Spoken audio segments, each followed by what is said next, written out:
If you want elite running back one upside in the late rounds of your fantasy football draft, you better be leaving your drafts with either Jaylen Warren or Kaleb Johnson because of who Arthur Smith is. And I'm going to explain what that means in this video. We all know Arthur Smith loves to run the football. That's the bottom line. Arthur Smith, the last 2 years, has been top 4 in team rushing attempts. You can see in 2024, the Pittsburgh Steelers had 533 attempts. That was the 4th most across all teams in the entire NFL. In 2023, when Arthur Smith was in Atlanta, he had the 3rd most team rushing attempts at 522. That Arthur Smith identity of ground and pound, of leaning into the run game is very, very prevalent. And I think most people who play fantasy football understand that in the run game. But there's more to the run game than just handing the ball off. It goes into the play action game. When they look down the field, they have DK Metcalf to do it with. But when they check the ball down,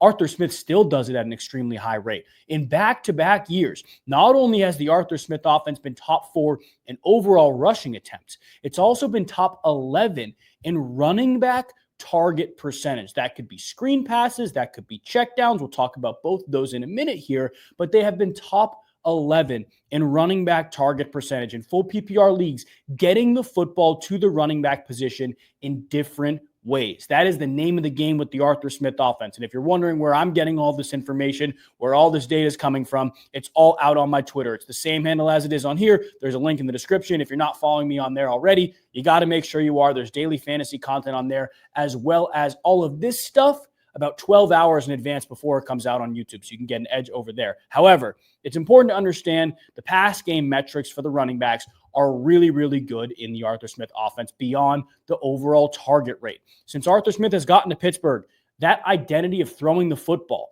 to the running back position has not changed. It's the highest check down rate in the NFL last season in Pittsburgh, regardless if it was Najee Harris or Jaylen Warren. They were checking the football down. That is how the offense is built. Checkdowns lead to touchdowns, and that is the name of the game in Pittsburgh. And when they move the football, they still get a ton of carries inside the 5-yard line, the 11th most carries inside the 5 in the entire NFL last year. And that was from an offense that looked anemic at times. That was from an offense that was not as good as it is right now, at least in my opinion.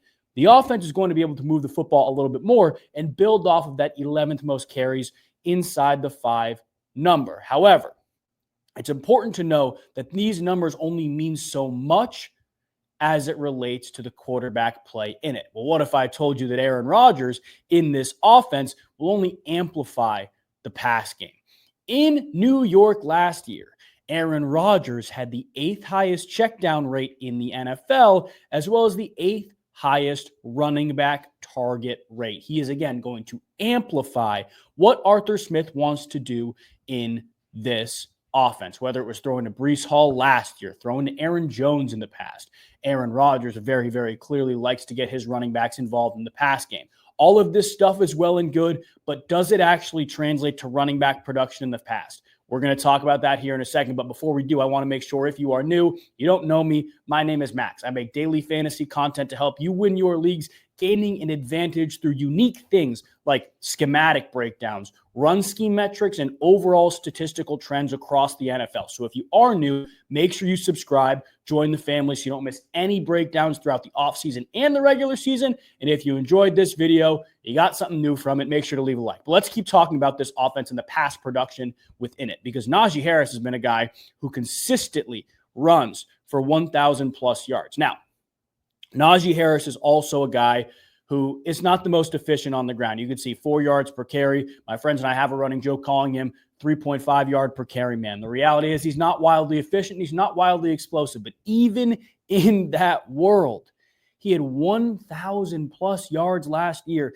in multiple games where he had single-digit carries because they were losing. In the playoff game, he only had 6 carries because they were losing.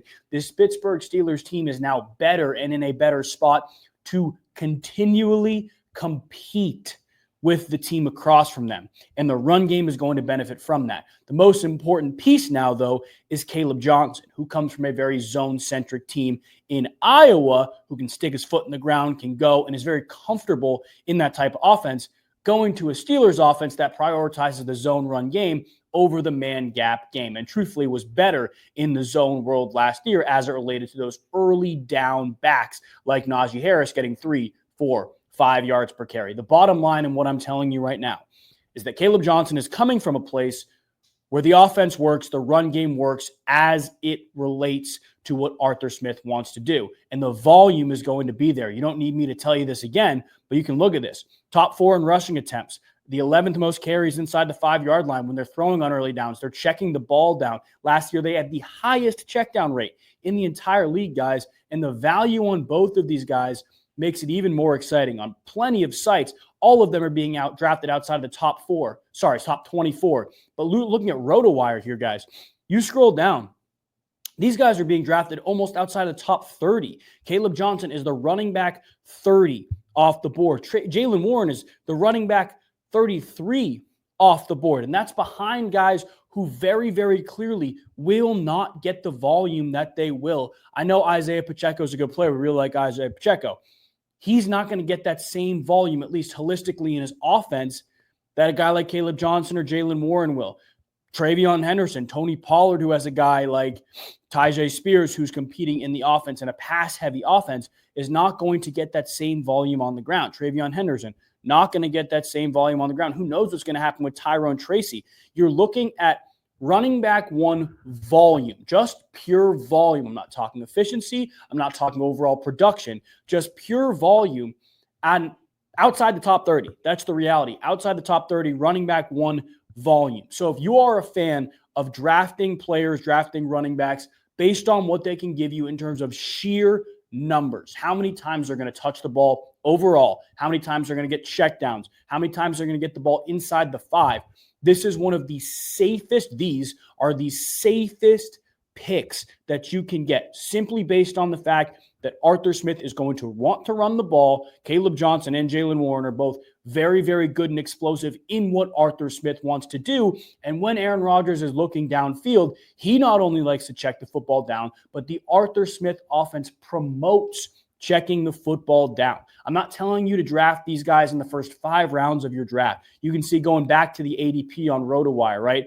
They are outside the top 80-ish picks. That would put you in the 7th, 8th, 9th round. If you're going 0 running back and you're going a couple receivers early, tight end, quarterback, and you're waiting to draft your backs till later on, guys, these are safe picks. I'm not telling you to draft both of them. You could if you wanted to, but these are safer picks, especially a guy like Kaleb Johnson to be your running back 2, to be your first running back off the bench with the upside to potentially add 5, 6, 7, 8, 9 points to your lineup every single week if one of them outperforms the other. The volume is there. The volume is undeniable. And in the pass game, these guys are going to have immense roles in this Steelers offense. And if Arthur Smith shows a little favoritism, you're going to have a fantasy running back 1 in the 8th, 9th round. That's the reality of it, guys. If you enjoyed this video, please do leave a like. Please subscribe if you have not already so you can see the next breakdown. We will see you next time. God bless.